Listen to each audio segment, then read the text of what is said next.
నిద్ర సరిగా రావటం లేదా? India first liposomal Avengers gummies వాడండి. నిద్ర సమస్య దూరం చేసుకోండి.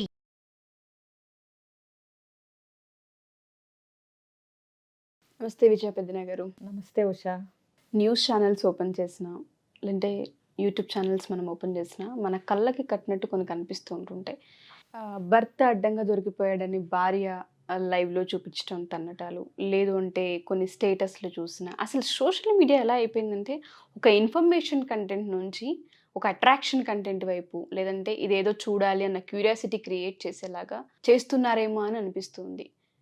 అసలు ఏ విధంగా చూడాలి ఇట్లాంటి ఇన్సిడెంట్స్ని? ఎండ్ ఆఫ్ ద డే వాళ్ళ పాయింట్ ఏంటి అని అడిగినప్పుడు మేము కలిసి ఉండాలనుకుంటున్నాము, నా భర్త నాకు కావాలని మాట్లాడుతూ ఉంటుంటారు. మరి ఇంత రప్చర్ జరుగుతుంది కదా, జీవితంలో ముందుకెళ్లే ప్రాసెస్లో ఇంపాక్ట్ ఏ విధంగా ఉంటుంది అంటారు? వీటి గురించి మేము మాట్లాడచ్చు. అసలు ఇవాళ ఇది నిజంగా మాట్లాడాల్సిన టాపిక్ ఉషా.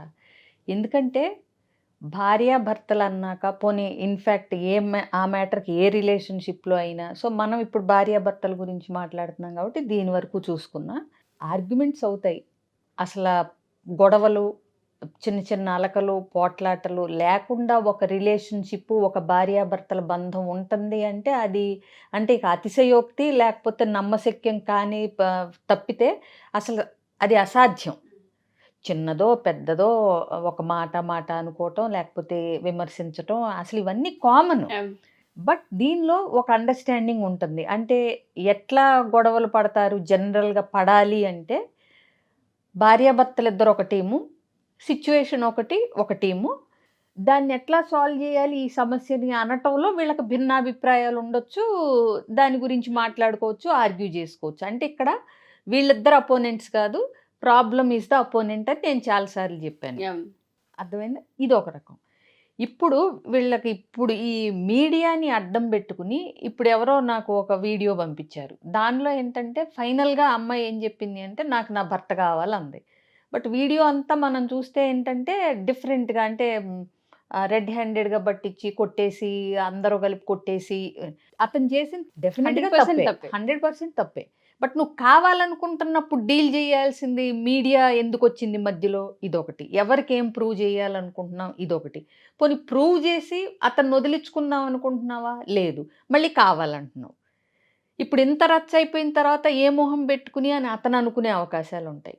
ఇప్పుడు ఇంకొకళ్ళు చూస్తే స్టేటస్లు, నువ్వు అన్నావు స్టేటస్లు, ఈ స్టేటస్లు ఇంకా దరిద్రం. ఏంటంటే వాళ్ళు చెప్పాలనుకున్నది చెప్పలేక ఆ వాక్యాలని, వాటి రిలేటెడ్ స్టేటస్ని పెడతారు. కరెక్ట్గా భార్య భర్తకో, భర్త భార్యకో అర్థం అవ్వాలని చెప్పి. ఇప్పుడు అంత అమాయకులు ఎవరు ఉంటారు? స్టేటస్ నీ భర్త ఒక్కళ్ళే, భార్య ఒక్కళ్ళే చూడరు కదా, అందరు చూస్తారు. చూసిన పెట్టింది భర్త కోసమో, భర్తని అంటే టార్గెట్గా చేసుకుని పెట్టిందే ఆ స్టేటస్, భార్యని టార్గెట్ చేసుకుని పెట్టిందే అని తెలవంది ఎవరికి? ఓన్లీ మీ భర్త భార్యో చూస్తారా? అందరు చూస్తారు. చూసినప్పుడు ఏమవుతుంది? నలుగురిలో ఇది.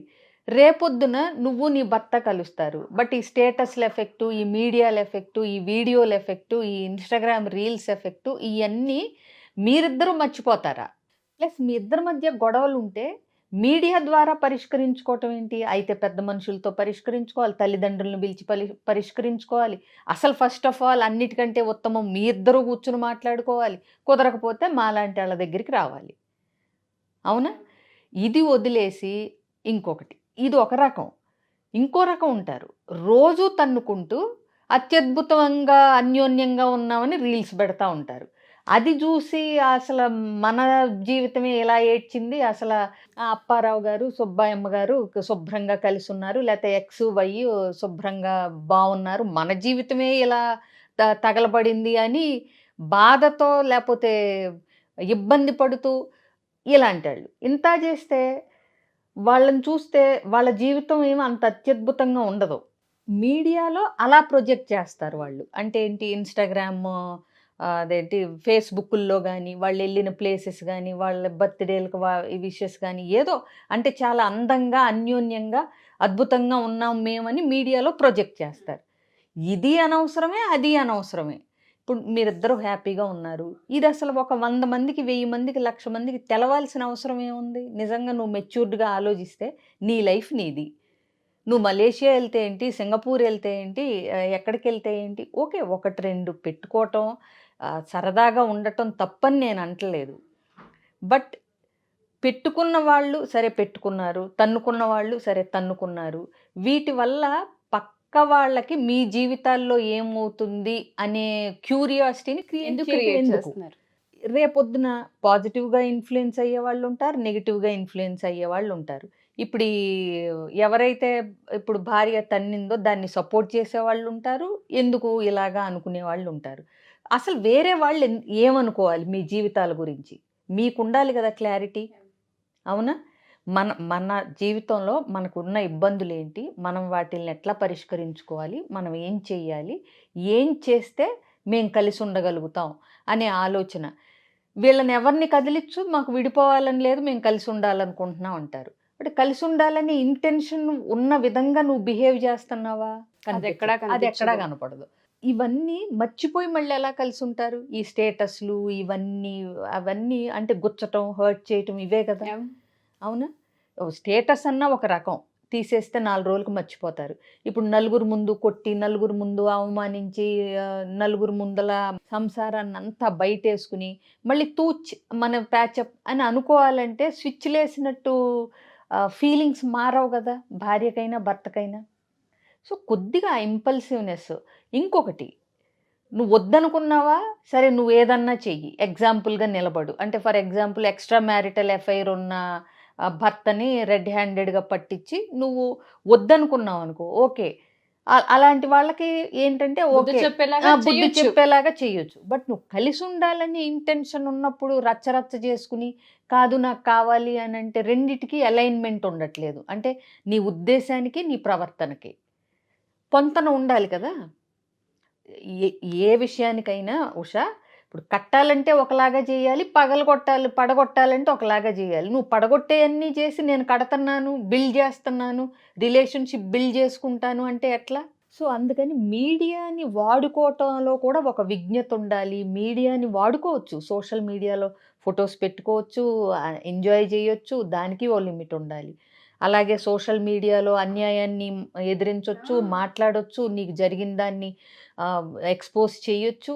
కానీ అది ఏ ఉద్దేశంతో చేస్తున్నావు అన్నదాన్ని బట్టి అది ఎంతవరకు చెయ్యాలి, ఎలా చెయ్యాలి అనేది ఒక ఆలోచన, ఒక పాడు, ఒక పద్ధతి, ఒక ప్రాక్టికాలిటీ ఉండాలి, ఒక జరిగేలాగా ఉండాలి, నువ్వు అనుకున్నది జరిగేలాగా.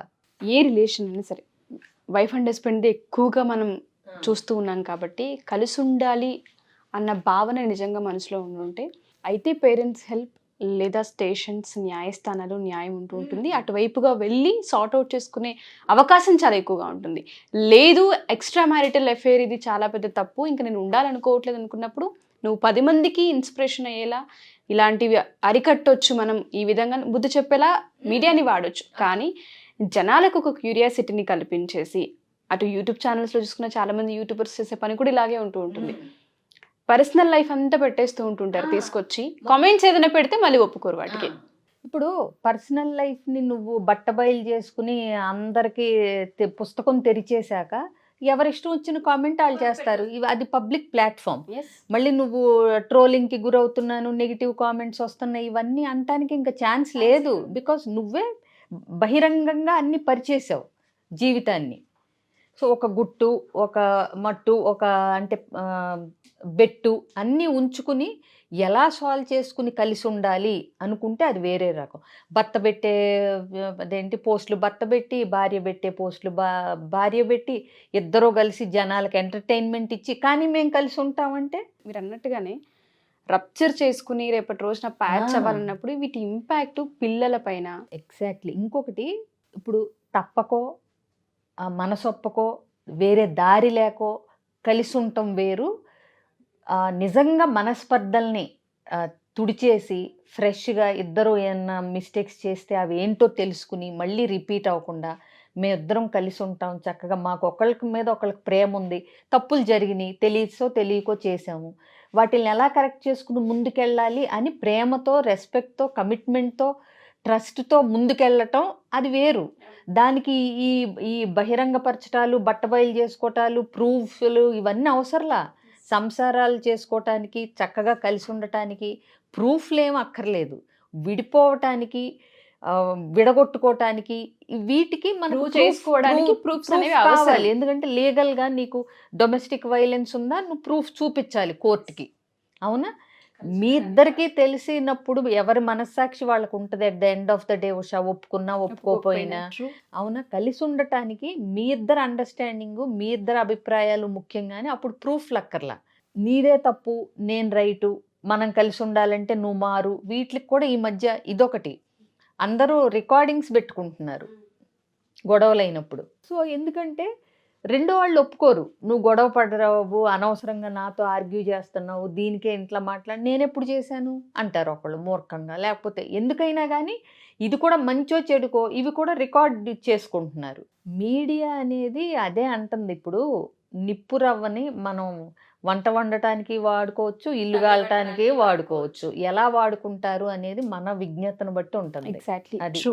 సో ఏదేమైనా మీరు చెప్పింది పాయింట్లో నాకు ఒకటి బాగా నచ్చింది. కలిసి ఉండాలి ఎండ్ ఆఫ్ ద డే అనుకున్నప్పుడు. కలిసి ఉండాలనుకునే వాళ్ళకి మీడియా అవసరం లేదు. ఒకటే వాక్యం. True. మీడియా సహాయంతో పాజిటివ్గా వాడుకుని కూడా వాడుకోవచ్చు. బట్ ఏదైనా మీడియా అక్కర్లా, మనుషులు సరిపోతారు. వాళ్ళు పేరెంట్స్, కౌన్సిలర్స్ వీళ్ళు సరిపోతారు కలిసి ఉండాలని అనుకుంటే. థ్యాంక్ యూ విజయ్ గారు, thank you so much. Suman టీవీలో మీ పర్సనల్ అండ్ బిజినెస్ ప్రమోషన్స్ కోసం కింది నెంబర్కి కాంటాక్ట్ చేయండి.